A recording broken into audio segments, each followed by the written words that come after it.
Nah, itulah ya, begitu besarnya pada saat itu, hingga akhirnya memang dalam salah satu literatur ya, literasi, saya mendapatkan jawaban yang sangat menarik.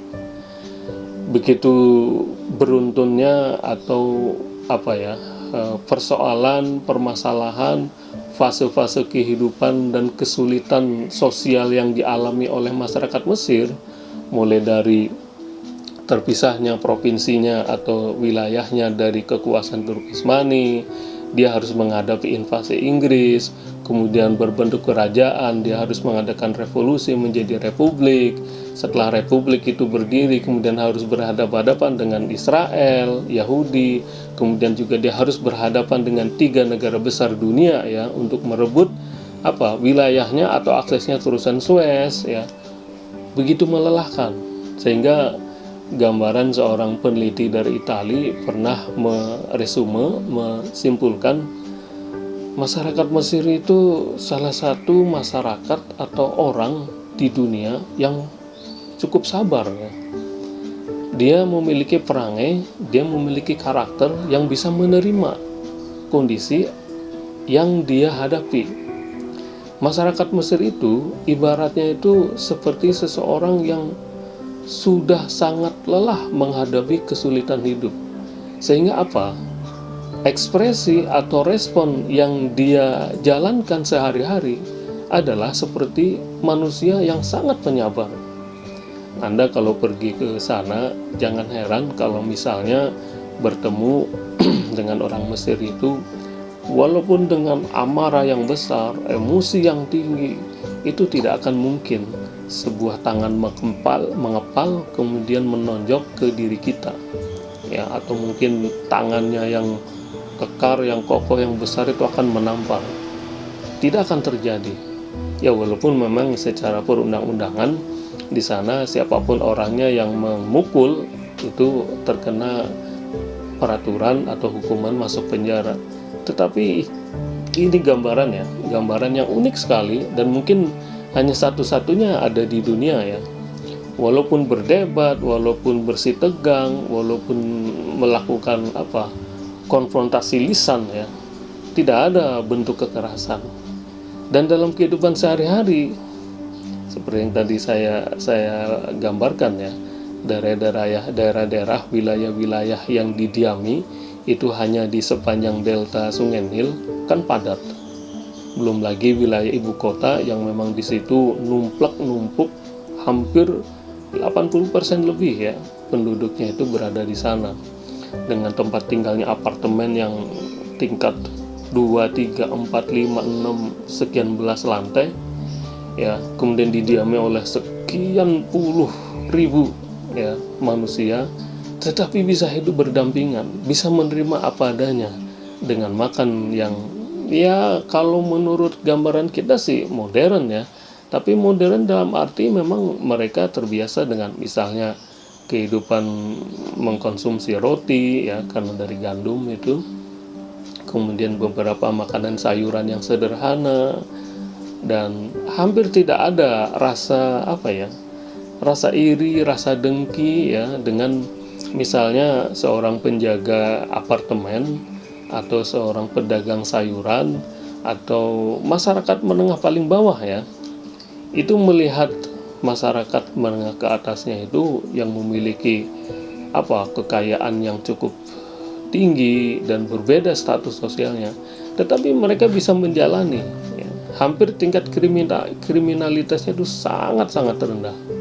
Dan ini mungkin salah satu ya gambarannya bagaimana masyarakat Mesir itu termasuk salah satu masyarakat atau orang atau manusia yang memiliki karakter sangat penyabar. Nah, nanti akan saya lanjutkan bagaimana perjalanan masyarakat Mesir dengan seorang sastrawan penerima Nobel.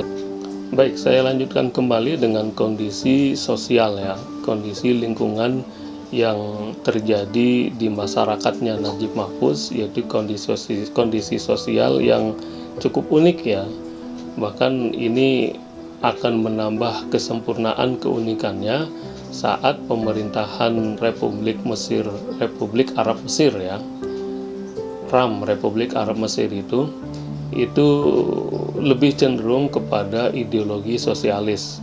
Nah, dalam ideologi sosialis itu hampir semua masyarakatnya atau kehidupan sosialnya itu selalu bergantung pada suplai dari pemerintah atau penguasa. Adapun kebebasannya memang cukup dibatasi, namun saya tidak akan membahas lebih lanjut tentang ideologi politiknya. Tapi saya akan menelisik bagaimana warna dan corak kehidupan masyarakat Mesir yang sosialis itu. Tetapi juga memiliki nilai-nilai positif. Salah satunya adalah nilai positifnya, bagaimana masyarakatnya itu dilatih dan dibiasakan untuk hidup bersabar, ya, untuk menerima berbagai macam kekurangannya lah, tentunya dengan berbagai macam kelebihannya. Jadi kita bisa mengalami seperti yang dulu pernah saya alami saat kuliah di sana. Setiap hari ya akan melihat antrian, ya, begitu sabarnya.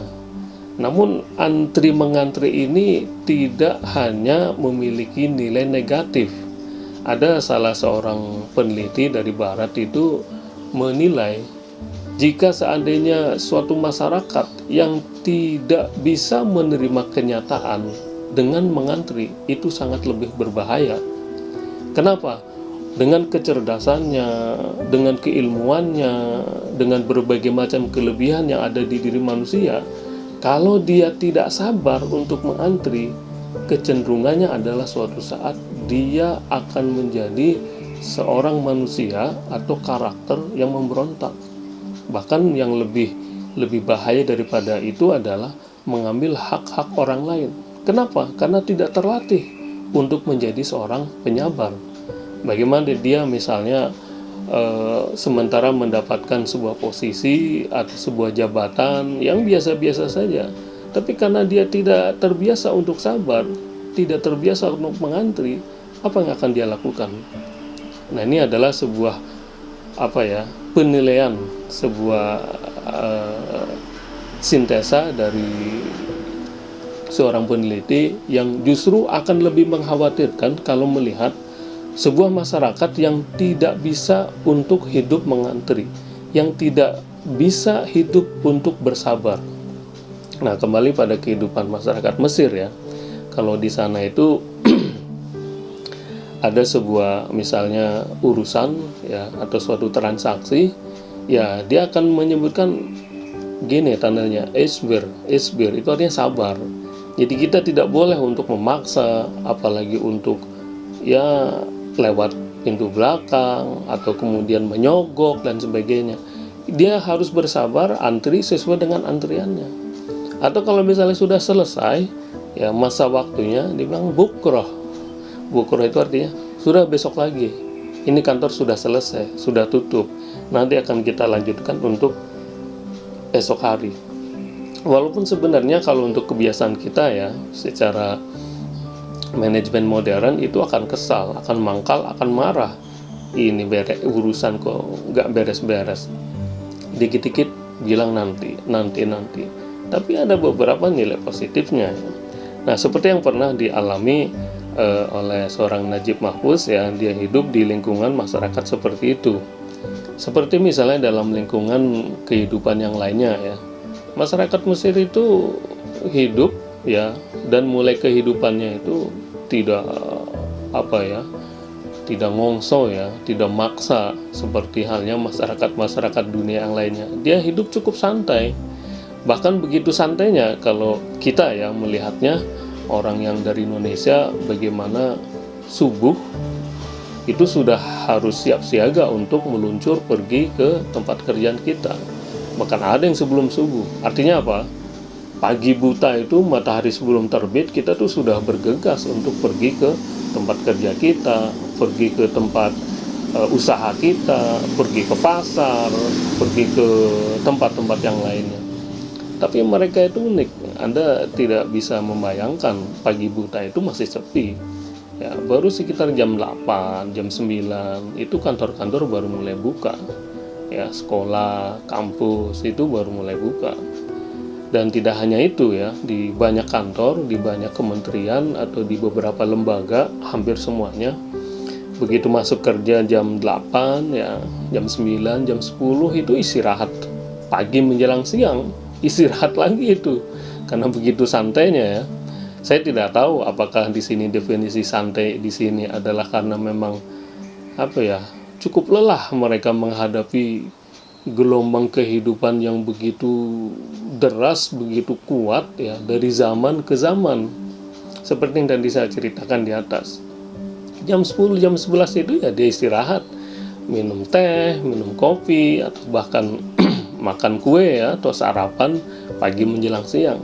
Lalu kemudian dia lanjutkan lagi bekerja ya, sampai salat zohor ya, sampai berkumandangnya azan zohor ya, dia mengerjakan beberapa saat kemudian, dan jam 1:30 sudah selesai ya. Para pegawai ya, buruh ataupun pekerja itu akan kembali ke rumahnya masing-masing, dan lagi-lagi mengantri ya dengan sabarnya di halte bus ya, di stasiun kereta dan sebagainya.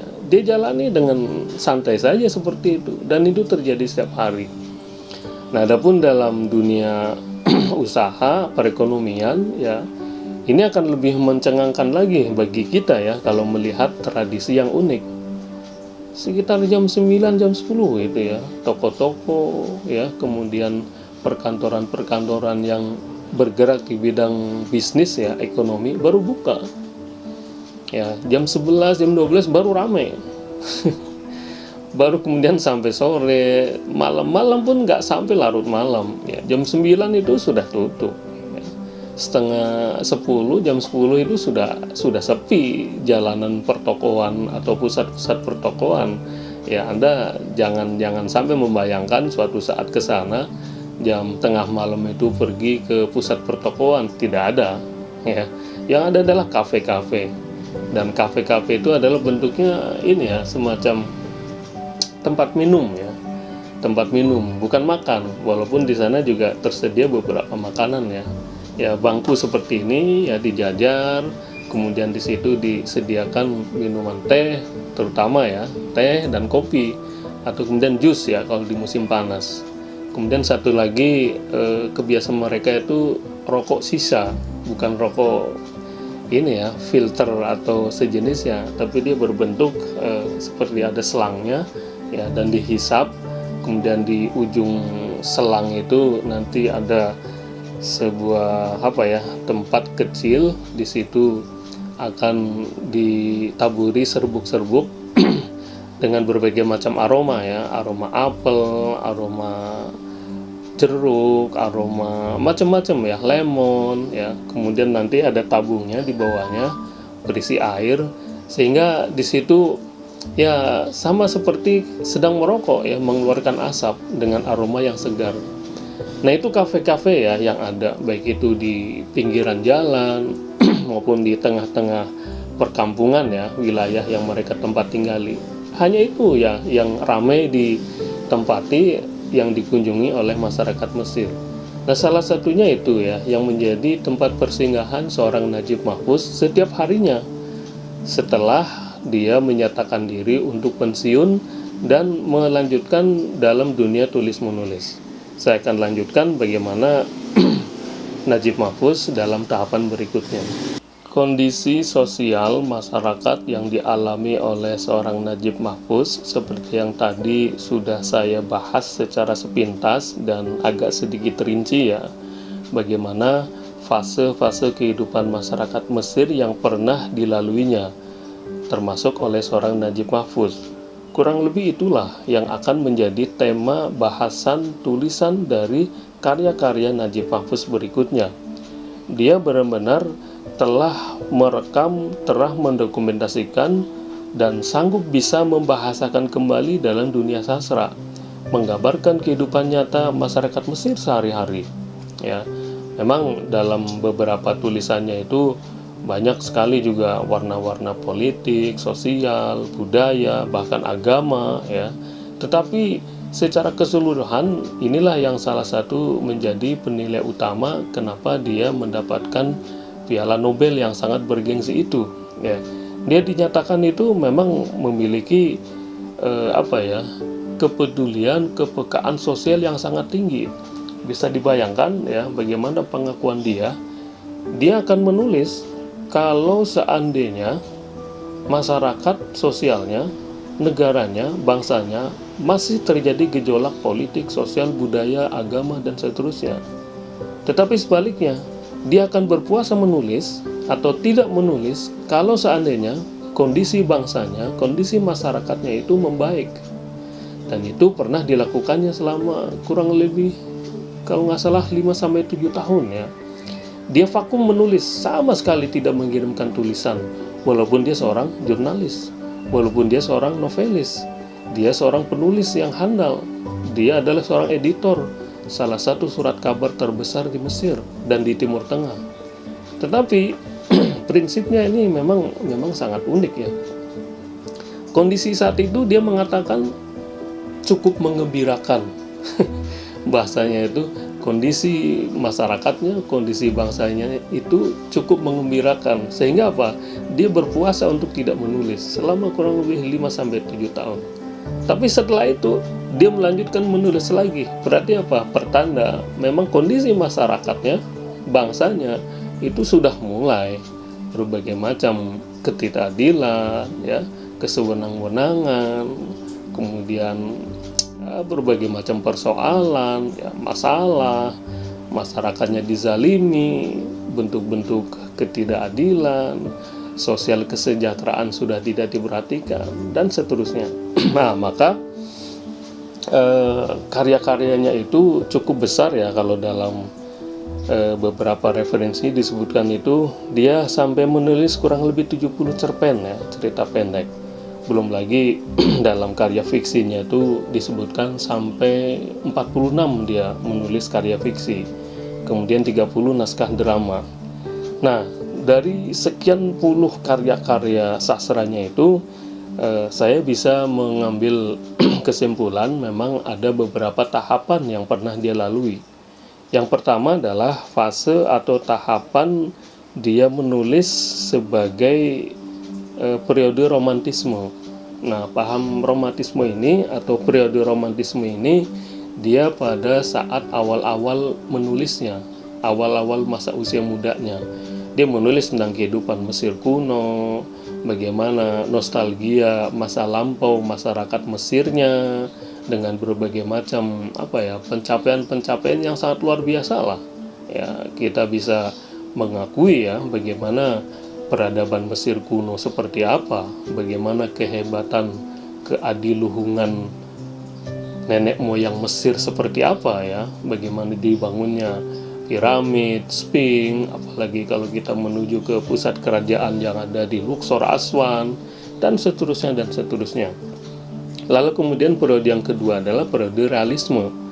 Periode realisme itu ya kurang lebih tahun 50-an 60-an lah. Najib Mahfuz mulai meninggalkan gaya tulisannya itu yang bersifat nostalgia masa lampau, ya, masa romantisme itu, menuju pada masa realitas sosial yang ada di hadapan dia. Nah, itu baru mulai pada tahun 50-an hingga 60-an lah. Nah, kemudian pada masa inilah ya, pada masa realisme ini lahir sebuah karya yang sampai sekarang masih diperhitungkan ya, triloginya itu, 3 karya besarnya itu, yaitu tentang judul Bainal Qasrain, kemudian Qasr Syauq, dan Asy-Syukriyah. Nah, ini yang kemudian menurut banyak pengamat yang akhirnya mengantarkan dia mendapatkan Piala Nobel pada tahun 1988. Lalu kemudian periode yang ketiga adalah periode simbolisme filosofis. Nah, pada masa ketiga ini, yaitu periode simbolisme filosofis, termasuk di dalamnya adalah dia mengupas tentang sosial keagamaan, kemudian sosial politik, kemudian sosial budaya, dan sebagainya. Itu kurang lebih tahun 1960-an sampai 1980-an. Nah, pada masa ini dia pernah menulis satu karya yang sampai sekarang itu menjadi perdebatan yang cukup sengit ya. Judulnya adalah Auladu Ferratina. Auladu Ferratina ini kalau diterjemahkan ke dalam bahasa Inggris atau literasi barat, bahasa Inggrisnya itu sering disebut dengan The Children of Our Quarter. Nah, di sini karya Aulad Hurratina ini mengundang berbagai macam polemik, menjadikan sebuah perdebatan yang hampir tidak berujung. Kenapa? Karena dianggapnya karya sastra Najib Mahfuz ini telah mengalami masuk wilayah yang dianggap itu menghujat nilai-nilai keislaman yang sudah memasuki wilayah di mana terjadi perbedaan persepsi. Artinya begini, dalam satu sisi masyarakat sastrawan itu atau kalangan sastrawan melihatnya apa yang dia tulis dalam karyanya itu adalah sebagai karya sastra murni. Tetapi kalau menurut kalangan agamawan atau orang yang pernah belajar memahami agama Islam, itu melihatnya sebagai bentuk menghujat orang-orang atau makam-makam atau posisi-posisi yang ada dalam Islam itu harus disucikan, dihormati, dihargai, seperti Nabi, ya, kemudian tentang penciptaan alam dan lain sebagainya. Nah, ini yang akan sedikit saya bahas ya, dan menarik, dan mudah-mudahan ini tidak terjadi di Indonesia. Kenapa? Karena hampir tidak berujung, dua perspektif yang berbeda.